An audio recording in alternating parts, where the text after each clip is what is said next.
जय Hind. YouTube channel बुधवे पे आपका स्वागत है। आज का टॉपिक है वर्ष 2023 का मई महीने का प्रथम सप्ताह का पार्ट 1 करंट अफेयर्स। तो यहाँ देखते हैं कुछ important current affairs question number 1 से।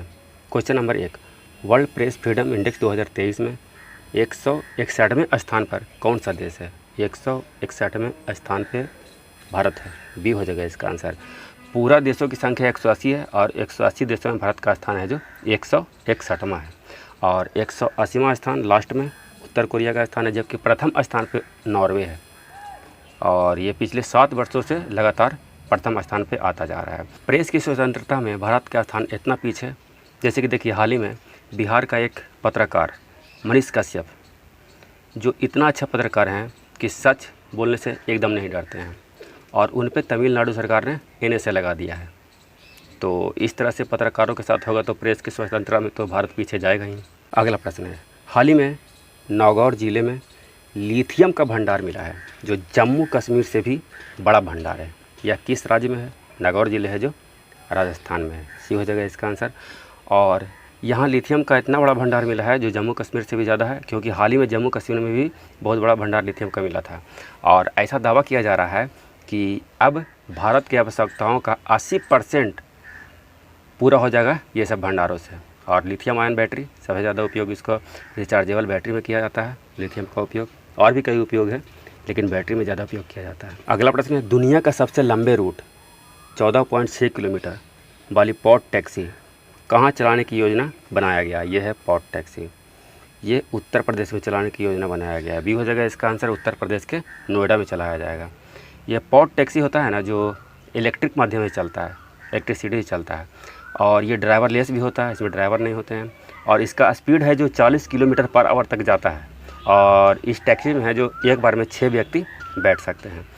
और इस तरह का टैक्सी है जो चीन अमेरिका में चल रहा है पहले से, लेकिन भारत में ये शुरू होगा उत्तर प्रदेश में। अगला प्रश्न है, भारत के पहले अंतर्राष्ट्रीय मल्टी मॉडल लॉजिस्टिक पार्क का निर्माण बोंगाई गाँव ज़िले में जोगी घोपा नामक स्थान पर किया जा रहा है। यह किस राज्य में है? तो ये है जो असम राज्य में है। डी हो जाएगा इसका आंसर। असम। असम है जो पूर्वोत्तर राज्य में है, 7 सिस्टर में एक है। अगला प्रश्न, सांची को भारत की पहली सोलर सिटी बनाए जाने की घोषणा किया गया है। यह किस राज्य में स्थित है? सांची। सांची है जो मध्य प्रदेश में है। डी हो जाएगा इसका आंसर। और मध्य प्रदेश सरकार ने सांची को भारत की पहली सोलर सिटी बनाए जाने की घोषणा किया गया है। सांची में एक बौद्ध स्तूप है, बौद्ध स्तूप जो अर्धवृत्ताकार है, और इसका ये है जो मट्टी का एक टीले से बना हुआ है।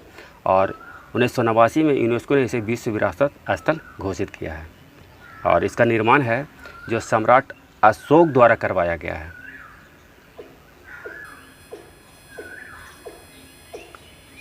अगला प्रश्न है, गौतम बुद्ध की 2550वीं जयंती बुद्ध पूर्णिमा के रूप में कब मनाया गया? तो बुद्ध पूर्णिमा के रूप में 5 मई को मनाया गया। ये हो जाएगा यहाँ पे आंसर, 5 मई को। बुद्ध पूर्णिमा क्यों मनाया जाता है जो जान लीजिए। क्योंकि गौतम बुद्ध का जन्म है जो बुद्ध पूर्णिमा का हुआ था, और 563 ईसा पूर्व में लुम्बिनी वन में, जो नेपाल है, नेपाल में इनका जन्म हुआ था, और उस दिन बुद्ध पूर्णिमा था। गौतम बुद्ध को ज्ञान प्राप्त बिहार के गया जिले में बोध गया है स्थान, वहाँ रिजपालका नदी के किनारे प्राप्त हुआ था, और उस दिन भी बुद्ध पूर्णिमा ही था। जबकि भगवान बुद्ध का निर्वाण यानी कि मृत्यु कुशीनारा में हुआ था, जो उत्तर प्रदेश में है, और उस दिन भी बुद्ध पूर्णिमा ही था, इसलिए बुद्ध पूर्णिमा के रूप में मनाया जाता है। ये हो जाएगा यहाँ पे आंसर। अगला प्रश्न है, अंतर्राष्ट्रीय रिपोर्टिंग के लिए पुलित्जर पुरस्कार 2023 से किन्हें सम्मानित किया गया? तो पुलित्जर पुरस्कार 2023 से न्यूयॉर्क टाइम्स को और एसोसिएटेड प्रेस को, ए और बी दोनों, डी हो जाएगा इसका आंसर, दोनों को सम्मानित किया। रूस और यूक्रेन के बीच जो युद्ध चल रहा है, और उस युद्ध में पत्रकारिता करने के लिए यह पुरस्कार दिया गया है। अगला प्रश्न है, विवाद से विश्वास 1 MSME को राहत योजना से संबंधित निम्न में कौन सा कथन सत्य है? तो पहला कथन, इस योजना को वित्त मंत्रालय के व्यय विभाग ने शुरू किया है। बिल्कुल सही है, वित्त मंत्रालय के व्यय विभाग द्वारा शुरू किया गया है। दूसरा कथन, इस योजना की घोषणा केंद्रीय बजट 2023-24 में किया गया है। तो ये भी सही है, 1 और 2 दोनों सही है। सी हो जाएगा यहाँ पे आंसर। अगला प्रश्न है 2-3 मई 2023 को बर्लिन में जलवायु परिवर्तन पर पिट्सबर्ग डायलॉग का आयोजन किस देश की मेज़बानी में किया गया? पहला तो बर्लिन है जो जर्मनी में है, तो ये तो ज़रूर होगा। दूसरा संयुक्त अरब अमीरात भी शामिल है इसमें, तो बी और सी दोनों, डी हो जाएगा यहाँ पे आंसर। और ये दोनों देशों के द्वारा COP28 भी आयोजित किया जाएगा, डी हो जाएगा आंसर। अगला प्रश्न है हाल ही में आंतरिक हिंसा रोकने के लिए किस राज्य में केंद्र सरकार ने अनुच्छेद 355 लागू किया है? तो ये है जो मणिपुर में लागू किया गया है, बी हो जाएगा यहाँ पे आंसर मणिपुर। चूँकि मणिपुर में मैतेई समुदाय और कुकी समुदाय में झगड़ा चल रहा है, क्योंकि मैतेई समुदाय को राज्य सरकार ने अनुसूचित जनजाति का दर्जा दिया है और कुकी जनजाति इसे मानने के लिए तैयार नहीं है। मैतेई समुदाय है जो मणिपुर में 53% आबादी है, पूरे आबादी का 53%, जिसमें से बहुसंख्य है जो हिंदू हैं और फिर भी 8% के लगभग है जो मुस्लिम भी है इसमें मैतेई समुदाय में। तो ये जो एसटी का दर्जा प्रदान किया गया है, इसी कारण विवाद चल रहा है। अगला प्रश्न है नीरज चोपड़ा ने दोहा डायमंड लीग का खिताब एंडरसन पीटर्स को हराकर अपने नाम किया। यह किस खेल से संबंधित है? नीरज चोपड़ा है जो क्या खेलते हैं? जेवलिन थ्रो, भाला फेंक, ये हो जाएगा इसका आंसर।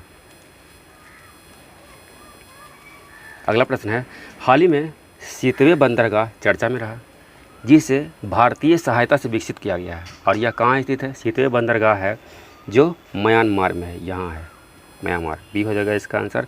हाल ही में श्यामा प्रसाद मुखर्जी बंदरगाह जो कलकत्ता में है से सीतवे बंदरगाह तक जहाज़ को चलाया गया है, सीमेंट भेजा गया है यहाँ, देखिए ये यहाँ से यहाँ रूट से भेजा गया है, तो इसलिए चर्चा में रहा। तो ये सीतवे बंदरगाह है जो म्यांमार में, बी हो जाएगा यहाँ पे आंसर।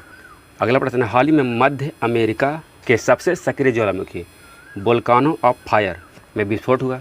यह किस देश में स्थित है? वोल्कानो ऑफ फायर है जो ग्वाटेमाला में है, सी हो जाएगा इसका आंसर। ये हो गया मध्य अमेरिका का इमेज, और यहाँ पे हो गया ग्वाटेमाला, यहाँ पे हो गया एल सिल्वाडोर, ये हो गया ब्लू कलर वाला, और ये हो गया होंडुरास, और यहाँ पे लगभग है मैक्सिको है। तो ये हो गया मध्य अमेरिका का इमेज। और विस्फोट इतना भयानक हुआ है कि समुद्र तल से इसका राख है जो 6000 मीटर ऊंचा तक चला गया है, 6000 मीटर ऊंचा था। अगला प्रश्न हाल ही में आंध्र प्रदेश पुलिस ने ब्लू बगिंग के बढ़ते खतरों के प्रति सचेत रहने की चेतावनी दी है। ब्लू बगिंग है जो क्या है? तो ये एक प्रकार के हैकिंग का एक प्रोसेस है, डी हो जाएगा इसका आंसर, हैकिंग का एक प्रोसेस। यह डिवाइस में ब्लूटूथ में सेंस लगाकर उसके जरिए साइबर हमला करता है। इससे बचने का उपाय है कि ब्लूटूथ को बंद रखें और अपडेट करते रहें डिवाइस को, और सार्वजनिक वाईफाई का उपयोग कम से कम करें, ज़रूरत ना हो तो ना ही करें, क्योंकि अगर करेंगे तो ये साइबर अटैक कर देगा। कई स्मार्टफोन में डिस्कवरी मोड पर इनकी ब्लूटूथ सेटिंग होती है, जिससे हैकर्स के लिए डिवाइस से 10 मीटर के दायरे में फ़ोन तक पहुंचना आसान हो जाता है। इस तकनीक से हैकर्स न केवल किसी ब्लूटूथ डिवाइस को हैक करता है, बल्कि आपकी डिवाइस के सारे डेटा को भी यह आसानी से देख सकता है। आंसर डी हो जाएगा। अगला प्रश्न नेशनल मैन्युफैक्चरिंग इनोवेशन सर्वे 2021-22 में सबसे इनोवेटिव राज्य का दर्जा किसे दिया गया? कर्नाटक को दिया गया, सबसे इनोवेटिव राज्य का दर्जा कर्नाटक को, ए हो जाएगा यहाँ पे आंसर। दूसरे स्थान पर दादरा नगर हवेली और दमन दीव है, तीसरे पर तेलंगाना और चौथे पर तमिलनाडु है। यह सर्वे है जो विज्ञान और प्रौद्योगिकी विभाग तथा संयुक्त राष्ट्र औद्योगिक विकास संगठन द्वारा जारी किया गया है, और विनिर्माण क्षेत्र में नवाचार करने वाली कंपनियों की संख्या भी कर्नाटक में सर्वाधिक ही है। अगला प्रश्न केंद्रीय किसान कल्याण मंत्री ने देश के पहले मिलेट्स एक्सपीरियंस सेंटर को नाफेड के सहयोग से कहाँ लॉन्च किया? तो ये है जो नई दिल्ली में लॉन्च किया गया, डी हो जाएगा इसका आंसर। वर्तमान में केंद्रीय किसान कल्याण मंत्री हैं नरेंद्र सिंह तोमर। नाफेड ने कृषि और किसान कल्याण मंत्रालय के सहयोग से मिलेट्स पर जागरूकता बढ़ाने के लिए यह कदम उठाया है, डी हो जाएगा यहाँ आंसर। अगला प्रश्न है भारतीय मूल के अमेरिकी नागरिक अजय बंगा विश्व बैंक के कैमा अध्यक्ष बनेंगे? कैमा अध्यक्ष 14वें अध्यक्ष बनेंगे, बी हो जाएगा इसका आंसर। इनसे पहले डेविड मालपास 13वें अध्यक्ष थे, अब ये 14वें अध्यक्ष बनेंगे अजय बंगा, जिनका कार्यकाल 2 जून से शुरू होगा और यह 5 साल के लिए कार्यकाल होगा इनका। अगला प्रश्न है विश्व एथलेटिक्स दिवस कब मनाया जाता है? इसका इस वर्ष का theme athletics for all a new beginning. तो विश्व एथलेटिक दिवस है जो 7 मई को मनाया जाता है प्रतिवर्ष। सी हो जाएगा इसका आंसर 7 मई। इसका उद्देश्य बच्चों में फिटनेस के बारे में जागरूकता बढ़ाना है और स्कूली बच्चों व युवाओं को एथलेटिक्स में भाग लेने के लिए प्रोत्साहित करना भी है। अगला प्रश्न, केंद्रीय कोयला मंत्रालय ने कोयला एक्शन प्लान 2023-24 जारी किया। कोयला भंडारण में भारत दुनिया में कैवें स्थान पे है? कोयला भंडारण में भारत है जो दुनिया में 5वें स्थान पे है। डी हो जाएगा इसका आंसर। प्रथम स्थान पे संयुक्त राज्य अमेरिका है, जबकि कोयला उत्पादन में भारत का स्थान दूसरा है। कोयला उत्पादन में भारत का स्थान दूसरा और प्रथम स्थान पे कोयला उत्पादन में चीन का स्थान है। और कोयला भंडारण में भारत का स्थान 5वां है और प्रथम स्थान अमेरिका का है। डी हो जाएगा यहाँ आंसर। अगला प्रश्न है, वित्त मंत्रालय ने धन शोधन निवारण अधिनियम PMLA prevention of money laundering act 2002 में आया था, एक्ट में बदलाव किया। इसके मुताबिक बैंक घोटाले, फर्जी कंपनियों व जालसाज कारोबारियों को साथ देने वाला इनमें से कौन PMLA के दायरे में आएगा? अब तो अब चार्टर अकाउंटेंट आ जाएगा CA, कंपनी सेक्रेटरी आ जाएगा CS और कॉस्ट अकाउंटेंट्स आ जाएगा। इनमें से सभी हो जाएगा। डी हो जाएगा सर, क्योंकि ये लोग सभी हैं जो ब्लैक मनी को वाइट करने में सहयोग करते हैं। तो ये सभी मनी लॉन्ड्रिंग एक्ट के अंदर आएंगे। अब अगला प्रश्न है, पहली भारतीय पुरुष युगल जोड़ी सात्विक साईराज रंकीरेड्डी और चिराग शेट्टी ने एशिया बैडमिंटन चैंपियनशिप में कौन सा पदक अपने नाम किया? गोल्ड पदक नाम किया। ये हो जाएगा इसका आंसर, गोल्ड मेडल। अगला प्रश्न, LIC के नए चेयरमैन किन्हें नियुक्त किया गया? LIC के नए चेयरमैन है जो सिद्धार्थ मोहंती हैं। सी हो जाएगा इसका आंसर, सिद्धार्थ मोहंती। अजय बंगा विश्व बैंक के अध्यक्ष बनेंगे और AK मोहंती एक हैं, अजीत कुमार मोहंती। यह है जो भाभा परमाणु अनुसंधान केंद्र के निदेशक बनेंगे, बार्क का निदेशक। और अजय सिंह हैं जो एसोचैम के अध्यक्ष बने हैं, एसोचैम के अध्यक्ष। सी हो जाएगा यहाँ पे आंसर। अगला प्रश्न, लॉन्ड्रोमैट समूह हाल ही में चर्चा में रहा, इससे संबंधित निम्न में कौन सा कथन असत्य है? ध्यान दें कौन सा असत्य पूछ रहा है यहाँ पे। तो पहला कथन, यह रूस से कच्चा तेल खरीदने और यूरोप को तेल उत्पादन बेचने वाले समूह है जिसका नेतृत्व है जो भारत कर रहा है। तो ये बिल्कुल सही है, क्योंकि यूरोपीय देश है जो रूस और यूक्रेन के युद्ध के कारण डायरेक्ट कच्चा तेल मंगा नहीं रहा है और कच्चा तेल की तो आवश्यकता है, कई काम रुक जाएगा। तो इनडायरेक्ट वे में कच्चा तेल उत्पादन मंगवा रहा है कुछ देशों से। दूसरा कथन है, इस समूह में भारत, चीन, तुर्की सहित 5 देश शामिल हैं। 2 भी सही है, भारत, चीन, तुर्की सहित संयुक्त अरब अमीरात और सिंगापुर भी शामिल है। और इन देशों से है जो यूरोपीय देश है जो तेल उत्पादन मंगा रहा है। तो ये दोनों कथन सही है। तो पूछ रहा है सत्य कौन है? तो ना तो 1 और ना तो 2। डी हो जाएगा इसका आंसर, दोनों सत्य कथन है। अगला प्रश्न है, 30वां विश्व प्रेस स्वतंत्रता दिवस कब मनाया गया? 3 मई को। ये हो जाएगा इसका आंसर। और यह प्रत्येक वर्ष 3 मई को ही विश्व प्रेस स्वतंत्रता दिवस मनाया जाता है। और ये है इस सेट का आखिरी प्रश्न, राष्ट्रीय सुरक्षा अधिनियम NSA नेशनल सिक्योरिटी एक्ट हाल ही में चर्चा में रहा, यह भारत में अस्तित्व में कब आया? तो NSA है जो भारत में अस्तित्व में आया 1980 में। डी हो जाएगा इसका आंसर, 1980।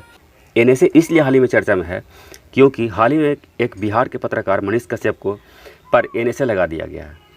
अब NSA ऐसा व्यक्ति पर लगाया जाता है जिससे देश समाज को खतरा हो। अब एक पत्रकार जो सच बोलता है उससे देश समाज को क्या खतरा हो सकता है, और उस पर NSA लगा दिया गया। और NSA लग गया अगर किसी पे तो उस व्यक्ति को बिना जमानत के 3 महीना कैद में रखा जा सकता है और यह समय सीमा बढ़ाया भी जा सकता है। तो इस तरह का कानून तो लगाया जा रहा है एक पत्रकार पे। तो भारत का प्रेस में स्वतंत्रता तो घटेगा ही, ऐसा ही 161 स्थान पे थोड़ी चल गया है। तो वीडियो देखने के लिए बहुत बहुत धन्यवाद। यदि वीडियो पसंद आए तो लाइक, सब्सक्राइब और शेयर करना ना भूलें। जय हिंद।